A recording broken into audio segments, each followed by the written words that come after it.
Voilà, alors cette jolie petite sculpture, elle est... Alors d'abord, personnellement, je l'adore, parce que là, c'est vraiment quelque chose que je considère que la plante et le pot sont intégrés. C'est-à-dire que la plante est habillée par son pot.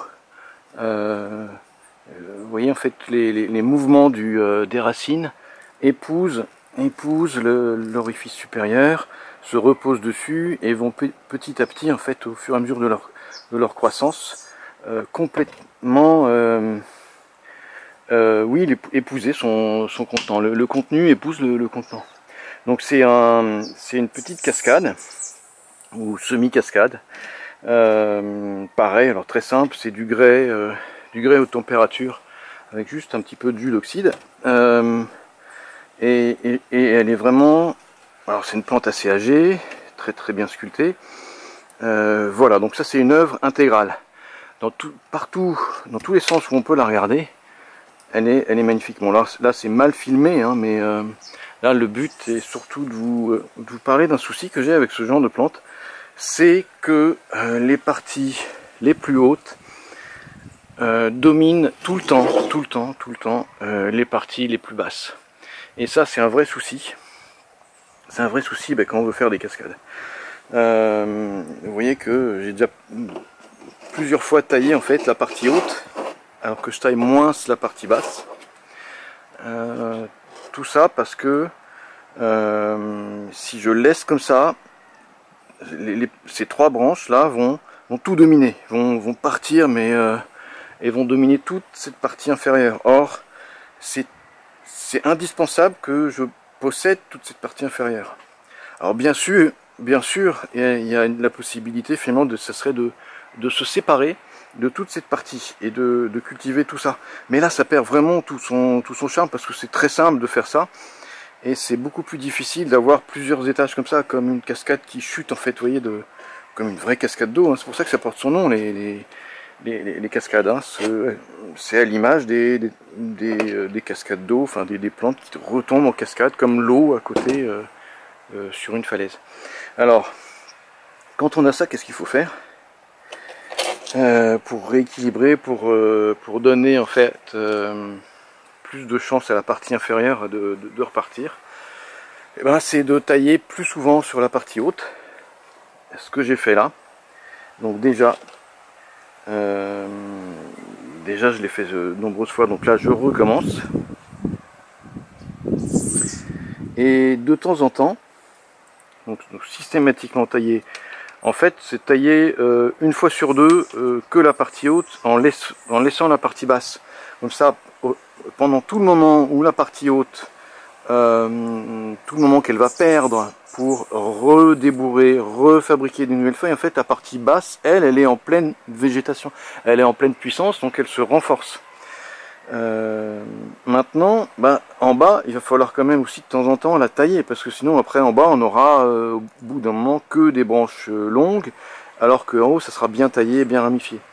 Donc de temps en temps, il faut arrêter de tailler en haut.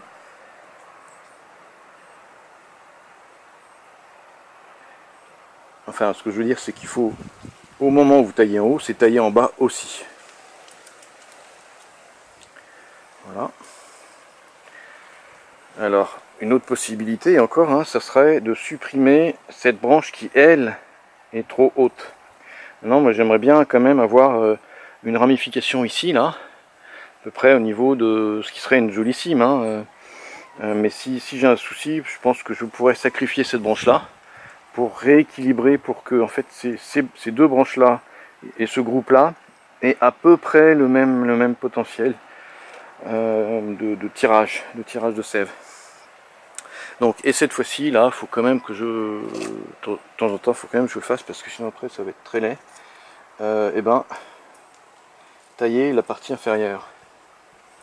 Alors là, elle est en train de débourrer, donc je laisse ça. Voilà.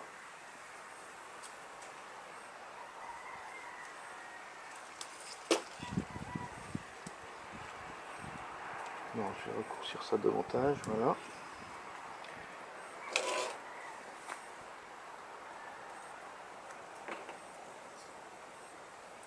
Donc ouais, cette plante là, c'est, je vous la présente parce que c'est les cascades. Je vous en montrerai une autre aussi après, j'ai une grosse cascade à vous montrer. Une très ancienne, qui a une jolie histoire. Mais voilà, donc voilà comment on joue avec ces plantes là. Donc il y a plusieurs possibilités, soit en fait c'est aussi réduire le potentiel. Alors la différence de potentiel, pardon. Et c'est vrai que avec les adéniums, il y a des choses qu'on ne peut pas faire, comme ce qu'on peut faire avec des pins, avec des genévriers, avec des tas d'autres plantains. Avec voilà, il y a des choses, et en particulier aller vers le bas. Les adéniums ne se laissent pas faire et vous le montre et le démontre. Donc on est bien obligé. Et c'est ça qui est important quand on commence à sculpter ces plantes, c'est de bien connaître l'esprit de l'espèce.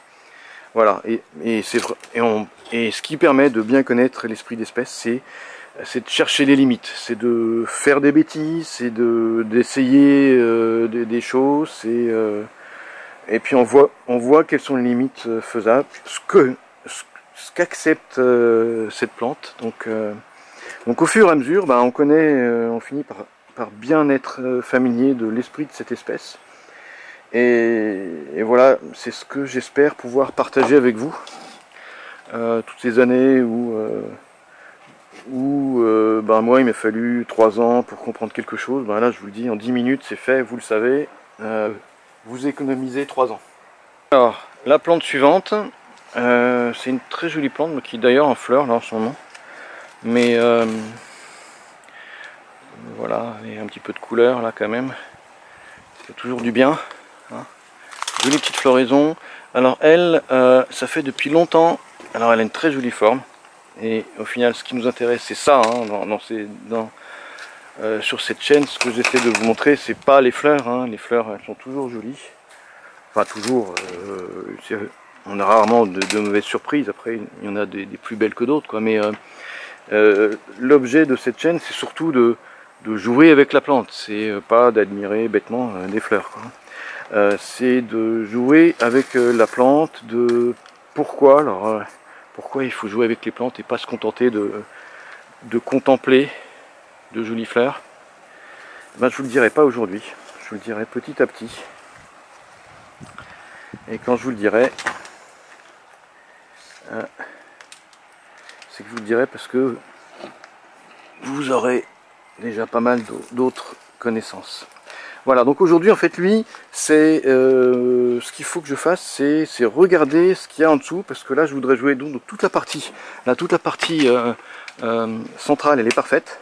Joli mouvement, des branches bien étagées, etc. Aujourd'hui on touche pas à la partie haute. Je voudrais voir ce qui se passe en dessous, si on peut pas mieux faire. Et je le fais aujourd'hui parce que là la plante elle est un petit peu à l'étroit. Vous voyez qu'elle a eu du mal à fabriquer des feuilles là, enfin, etc. Elle a un peu de mal. Elle dit que j'ai un peu de mal, change-moi de pot. Le pot est sous pression. Et ça, c'est quand on sent que le pot est complètement déformé sous les doigts. Déformé par la poussée des racines qui ont gonflé, qui poussent sur les cailloux, qui poussent sur les parois du pot. Là, c'est une façon de dire, allez, trop à l'étroit. Et si je la laissais là, donc après la plante elle aurait un peu de mal à pousser, à croître, etc., à fabriquer des petites radicelles, donc à absorber, et puis en haut à continuer de pousser. D'ailleurs on voit qu'il n'y a pas de belles radicelles en fait là. Donc il était temps. Il était vraiment temps que je m'en occupe. Bon elle est saine hein, mais il n'y a pas de radicelles là bizarrement. Hein. Donc c'était. Oui, il était temps. Alors. Là, qu'est-ce qu'on peut faire avec ça? Alors, en sachant, en regardant toute la forme globale, déjà la première chose à faire avec ça, c'est de tout démêler. Il ne s'agit pas de la replanter exactement pareil, c'est tout démêler. Alors c'est vrai que c'est joli parfois quand les racines s'entrecroisent comme ça, forment comme des nœuds, comme des... très jolie, mais à un moment elle s'auto-coince en fait, et donc elles ont du mal à être vraiment absorbantes. Et puis c'est aussi très joli de les démêler, parce que ça permet de prendre une plus belle assise. On va pouvoir étaler les racines. Supprimer les trop longues, celles qui sont un petit peu malades, etc. Ça, l'inspection, elle est importante. Mais là, il n'est pas impossible, je ne sais pas encore, que je puisse les rendre un peu plus mignonnes. Par exemple, là, il y a un moignon de racine, là, celle-là, là, et qui repartait, qui était coincé en dessous, qui a fini par avorter. Donc là, allez, je me dis, autant le supprimer tout de suite, ça va révéler en fait le mouvement comme ça, assez angulaire de cette racine. Voilà. Vous voyez, tout de suite, c'est plus joli là. C'était alors que c'était caché avant.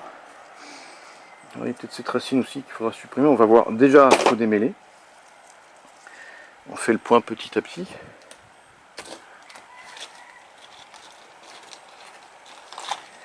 Parfois c'est dur, hein. Là ça va, c'est pas trop dur parce que la plante n'est pas encore trop...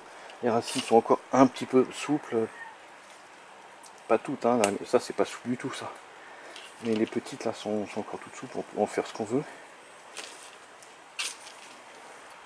Donc là le but c'est vraiment d'arriver à pouvoir les étaler après dans un nouveau pot. Ça va augmenter en fait comme si c'était un arbre qui a des contreforts, vous voyez, donc ça va augmenter une impression de stabilité. Après c'est un équilibre entre augmenter l'impression de stabilité et de jouer avec ce qui est parfois très joli, c'est les racines qui forment des nœuds, quoi. Donc comme dans des petites nattes qui se forment des petites nattes, quoi. Des petits bracelets, des choses comme ça. Là-bas j'ai une racine qui part vers l'arrière et vers l'intérieur. Celle-là je sais pas s'il faudra que je la garde. Bon, alors voilà, déjà là.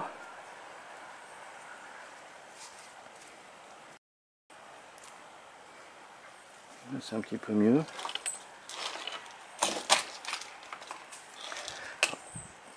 Il y a des grosses racines comme ça, je peux pas les bouger, hein. Alors, une possibilité c'est aussi d'assoiffer la plante pendant un bon mois avant de faire des choses. Mais là, bon, là déjà c'est pas mal, hein. Si je pouvais planter ça comme ça, peut-être supprimer cette racine qui est là, qui est pas belle, et jouer avec le reste. Donc en pratique, là ce que je fais quand j'ai fait ça, je vais la laisser un petit peu sécher, d'abord parce que là c'est un peu humide, il y a peut-être des endroits qui sont un peu nécrosés. Donc je vais la laisser sécher dans une ombre très lumineuse. Et je vais revenir dans 15 jours, 3 semaines, voir s'il n'y a pas des racines qui servent vraiment à rien pour... là pour l'instant il n'y en a pas qui sont évidentes comme celle que je viens de couper à l'instant là, mais voilà. Si, il y a celle-là là, qu'il faudra peut-être... et j'aimerais bien pouvoir replier celle-là vers l'arrière. Donc je reviendrai, je vous dis dans 15 jours, 3 semaines, quand ça sera... Elle va ramollir un peu la plante. Donc je pourrais davantage mobiliser les racines et en faire quelque chose. Là, je pense que là, dans l'état, il faut que je laisse guérir toutes des tas de petites nécroses qui sont là. Vous voyez, il n'y avait pas de radicelle, hein, donc il était temps de faire quelque chose. Mais je vais pouvoir en faire quelque chose de très joli. Voilà pour celle-là, et on passe à la suivante. Alors la suivante, c'est cette jolie petite sculpture là, dans un tout petit pot, et que je veux garder petite. J'aime beaucoup cette jolie petite forme comme ça. Vous voyez, avec ces courbes, on a vraiment, je sais pas, on a envie de caresser ces formes-là. Elles sont très attirantes à la main en fait. Cette plante, elle est très sensuelle. On dirait vraiment une sculpture. Il y a des artistes qui font ce genre de forme, ça. Moi, je suis très attiré par ce genre de forme. Voilà, là, on met vraiment la main. Elle est très sensuelle. Alors, voilà. Donc toute cette partie, elle est vraiment magnifique. Elle continue petit à petit à évoluer un petit peu. Vous voyez, à prendre davantage de sensualité et d'être de plus en plus belle. Maintenant, il ne faut pas laisser partir la partie feuillue n'importe où. Là, elle est trop longue. Et donc régulièrement, il faut revenir dessus. Vous voyez qu'elle était taillée plein de fois en fait, justement pour. Ce qui est intéressant, c'est cette partie-là. Bon après ce cultivar est très fabrique. C'est une usine à fleurs, alors qu'il est tout petit dans un tout petit pot.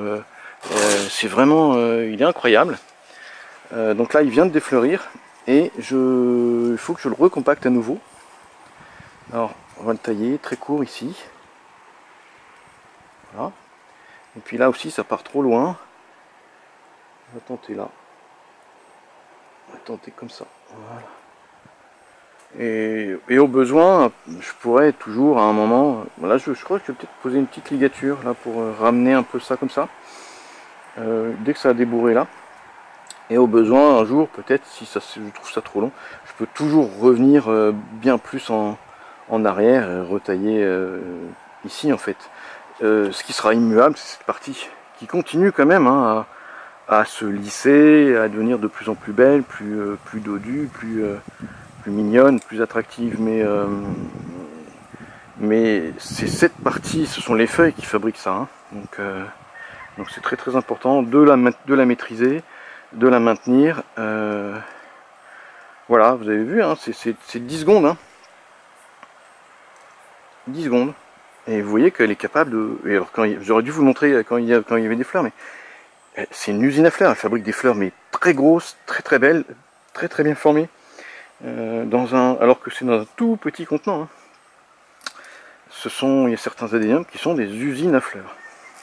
Voilà, donc c'est tout pour lui, pour aujourd'hui. Alors le suivant, aujourd'hui, c'est cette plante. Alors là, c'est une petite sculpture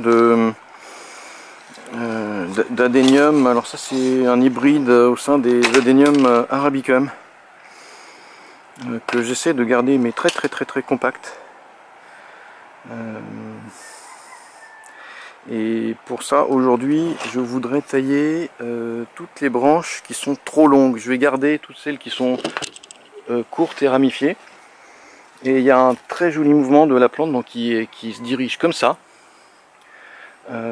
que je mettrai en valeur plus tard dans un pot qui ressemblera à une vraie roche. Ce serait quelque chose de très naturel, comme une dent qu'on voit en haute montagne, une dent donc, qui va majorer ce mouvement comme ça, oblique. Donc là, la taille, je veux donc maîtriser les parties hautes et les obliger en fait à repartir et donner toujours ce mouvement là. Donc toutes les parties qui sont très hautes, je les taille je n'interviens pas sur toutes les parties qui sont en bas parce que je veux leur donner un petit peu de... ça va permettre de rediriger là en fait l'énergie sur le bas. Je veux garder donc une plante très compacte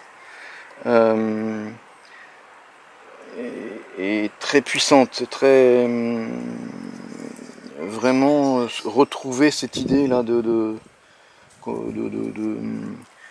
plantes maintenues par les éléments très très difficiles en pleine montagne. Hein. Alors bon, ça c'est pas de la haute montagne comme dans les Alpes, hein, mais il y a quand même des endroits montagneux sous les tropiques ou dans des endroits un peu désertiques. Faut pas oublier que les roses du désert en fait ont des origines qui sont pas...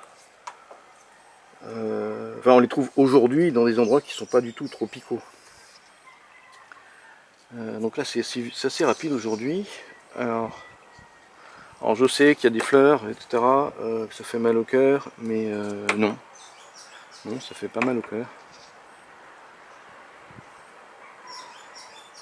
Là le but c'est vraiment la sculpture, hein. On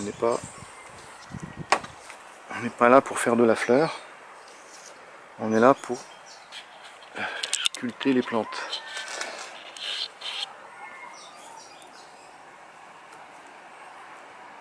Bon. C'est une autre façon de sculpter, d'être très compact. C'est ce qui a permis de donner tout ce mouvement donc petit à petit. Hein.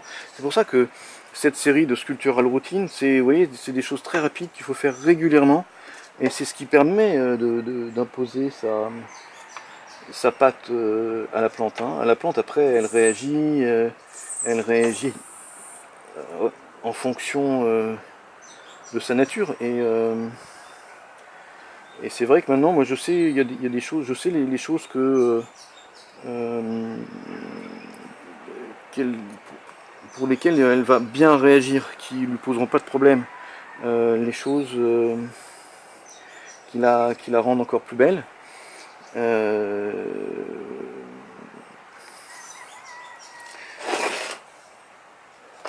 Donc maintenant j'arrive parfaitement à anticiper. Alors là vous voyez qu'il y a des endroits où je fais exactement ce qui est interdit, c'est-à-dire je laisse plein de branches. Mais là c'est vraiment le but, c'est d'avoir quelque chose de très très compact. Là ce sont des nouveaux styles, c'est-à-dire que on peut pas faire, tout comme on peut pas faire les mêmes styles que sur des pins ou sur d'autres plantes qui vivent par exemple dans les Alpes, hein, de la même manière, avec elle, on a d'autres possibilités. Si on ne peut pas donner les mêmes styles que pour des plantes alpines, et ben on peut en revanche explorer d'autres styles. On a le droit d'inventer. Hein. Alors, voilà, sachant que dessous il y a encore toute une partie de codex et il y aura peut-être une partie là qui me pose souci, c'est ça, c'est ce retour comme ça. Ça va pas, alors que j'aime bien là ce côté très très oblique ici. Celui-là, je sais pas si on le voyait, celui-là qui revient ici, ça me gêne un peu. Alors je verrai, peut-être que je pourrais le sculpter, et ça c'est un truc que je vous montrerai par la suite. Là je vous montre les choses simples et puis petit à petit, si je vois que ça intéresse les gens, hein, bien sûr à un moment peut-être que si personne ne regarde, je m'arrêterai de m'embêter à partager des choses, mais si ça intéresse les gens, je leur montrerai petit à petit des choses de plus en plus compliquées. Vous avez vu que là c'est vraiment très simple, c'est des trucs de base. Hein, maintenant ces trucs de base, il y a des gens qui ont peur de le faire, donc je leur dis allez-y, ça pose aucun problème. Donc voilà, donc là c'était tout simple. Le reste, il faut que je laisse. Oui, le reste c'est bon. Le reste c'est bon. S'il y a besoin, ben, je réinterviendrai dans quelques semaines. Mais je pense que très vite, là, je vais envisager de lui fabriquer un pot très naturel, un pot dans ce style-là, mais oups, un pot dans le style d'une roche comme ça, là, hein, très naturel, mais adapté à cette forme-là. Voilà donc pour ce cultivar, ce spécimen là qui a un très très beau mouvement, qui à mon avis va être très sympa. Si j'arrive à lui fabriquer un pot qui le mette vraiment en valeur, je pense que ouais, ça va être très très joli. Voilà donc pour lui, c'est fait. Alors voici le suivant. Le suivant c'est une plante déjà maintenant assez ancienne, qui est pareil, un très beau mouvement. Un peu un style là, qu'à un moment j'étais assez fan de ce style, je suis toujours fan, hein. Donc j'en ai pas mal de ce type là. Donc là aujourd'hui, petit rééquilibrage, pareil, donc on est toujours dans la routine, hein, très beau mouvement, peau classique Bandai. Donc là il faut rééquilibrer tout ça. Donc là je vais laisser un petit peu long, ces branches là un petit peu long. Et je pense que je les ligaturerai à un moment pour donner un peu plus de mouvement. Là elles sont un peu rigides. Voilà. On raccourcit par derrière. Là j'ai 3 branches qui partent du même endroit, donc là il faut les suivre. J'en garde que 2. Celle-là, donc là j'ai une branche principale, donc qui revient au-dessus du point focal. Petit à petit je vais tout ramener par là, hein. Et ça va être de plus en plus court là. Mais il y a quand même ce mouvement à la base qui est sympa. Alors là ici, un petit peu long quand même. Il faut vraiment que je revienne au-dessus là. Il faut que je revienne au-dessus petit à petit. Là, le dernier bourgeon, donc on va repartir aussi par là. Là aussi, je vais le ligaturer pour le faire partir en arrière, au-dessus, ici. Voilà. Ça aussi, je vais le garder un peu long par là. Pas autant. Voilà. Là. Pareil, je fais une petite ligature ici. Là, dernier bourgeon qui part aussi par là. Est-ce qu'on le voit là? Et ici. Alors ici, il faut raccourcir. Parce que là, je suis trop loin. Il faut que tout... Voilà, au maximum, ça sera vraiment le maximum, quoi. Enfin, il ne faudra pas que j'aille plus loin que ça. Le dernier bourgeon qui repart. Donc là, on va tout faire repartir par là. Ramener toute la végétation là-bas, au-dessus du codex. Hein. Donc cette partie en bas, elle est un peu faiblichonne, vous avez vu, par rapport au reste.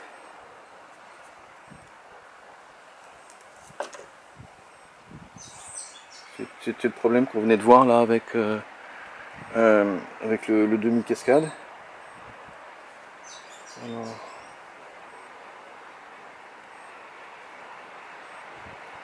elle claque. Voilà, donc pour le coup, qu'est-ce que je fais avec ça? Non, je le laisse.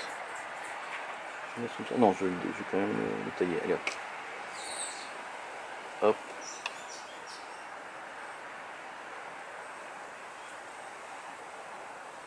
Hop. Et ça, je l'enlève là parce que cette branche, elle était vraiment dans un creux. Voilà. Tout de suite, c'est mieux. Hein. Hop. Vous voyez, donc vue de face. Voilà. Et donc petit à petit, donc on va ramener tout le mouvement ici, au-dessus du codex. Donc ça, voilà, ça pareil, c'est de la routine. C'est du travail de... faut se donner 2 ans. 2 ans pour tout ramener là. Mais là, ça vaudra vraiment le coup. Donc là, je laisse tout débourrer et je pense que la prochaine fois, la prochaine intervention, ça va être de mettre une ligature sur toutes les branches pour vraiment les rabaisser, en fait, celles-là. Mais là, elles peuvent prendre un peu de puissance, hein, un peu, voilà. Mais très beau mouvement et alors au passage, je sais, ça se voit même plus là, mais ici se trouvait un tronc. Et vous voyez que les 2 épidermes, c'est la première. Je sais plus quand est-ce qu'on l'a vu, mais on vient de voir une grosse plante sur laquelle j'ai supprimé un tronc. Et ça, c'était la même idée. Et vous voyez que les 2 épidermes là, j'avais même oublié que j'avais fait ça. Hein. C'est là, en voyant, on voit. Voilà, donc le prochain, c'est celui-là. Alors lui, là, c'est une sculpture un peu bizarre, un peu space. Parfois on a le droit de se lâcher un petit peu et de faire des trucs un peu bizarres. Et donc voilà sa face arrière qui est ici. Et sa face avant qui sera comme ça, mais un petit peu plus décalée en arrière comme ça. Donc là c'est aujourd'hui, je veux le rééquilibrer. Là les branches sont trop longues et j'avais oublié de le... Pour être honnête, celui-là j'avais oublié de le faire, j'aurais dû le faire avant. Et c'est dommage, bon mais tant pis, donc il faut quand même le faire. Alors on y va aujourd'hui. Rééquilibrage, clac. Là c'était... ça faut que j'enlève, je sais pas pourquoi c'était encore là. Ça doit dater de l'ancienne taille.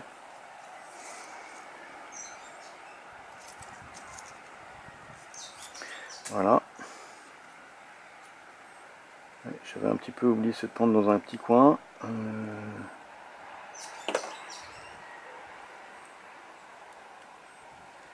Il était temps que je m'en rende compte.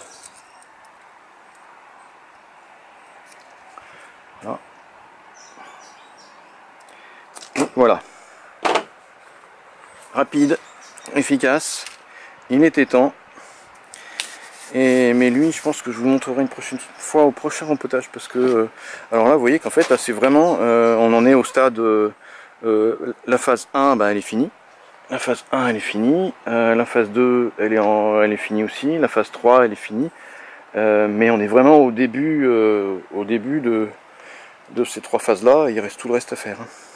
Voilà. Mais déjà, on se rend compte que ça, c'est le gros du boulot. C'est ce qu'il y a de plus long à fabriquer. Après, tout le reste, là, les rééquilibrages, la phase 4 et la phase 5, c'est vraiment ces petites routines qu'il y a à faire tout le temps. Mais mais c'est du rien par rapport à la fabrication de l'architecture. Voilà, donc pour lui. Allez, dans la série des rééquilibrages, il y a celui-là aussi, qui est une très belle plante, qui a un beau potentiel aussi, beaucoup de mouvements, beaucoup de ruptures, beaucoup de caractère. Voilà, donc lui, rééquilibrage. Alors, ça montre en fait que c'est quand même long hein, à faire, mais ça devient tellement beau. J'en profite toujours pour enlever ce qui ne devrait pas être là.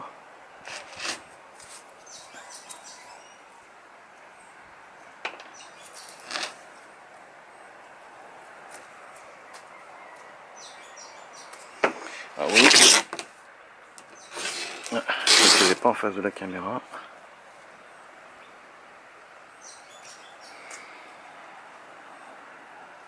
Bon, là une branche un petit peu grêle, c'est pas impossible que celle-là, tout ça, ça saute là. Parce qu'elle a déjà été plein de fois, elle n'a jamais réussi à commencer à dominer, hein, donc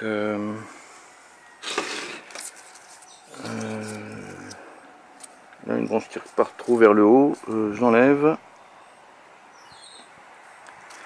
Là j'enlève.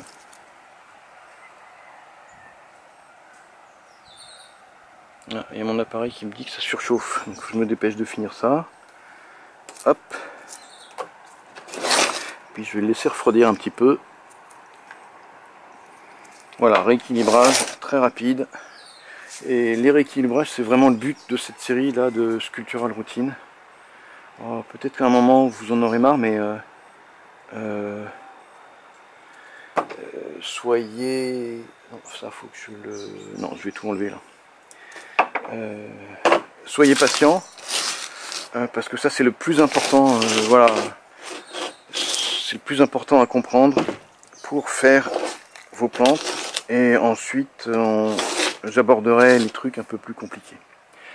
Voilà, on va passer à la plante suivante.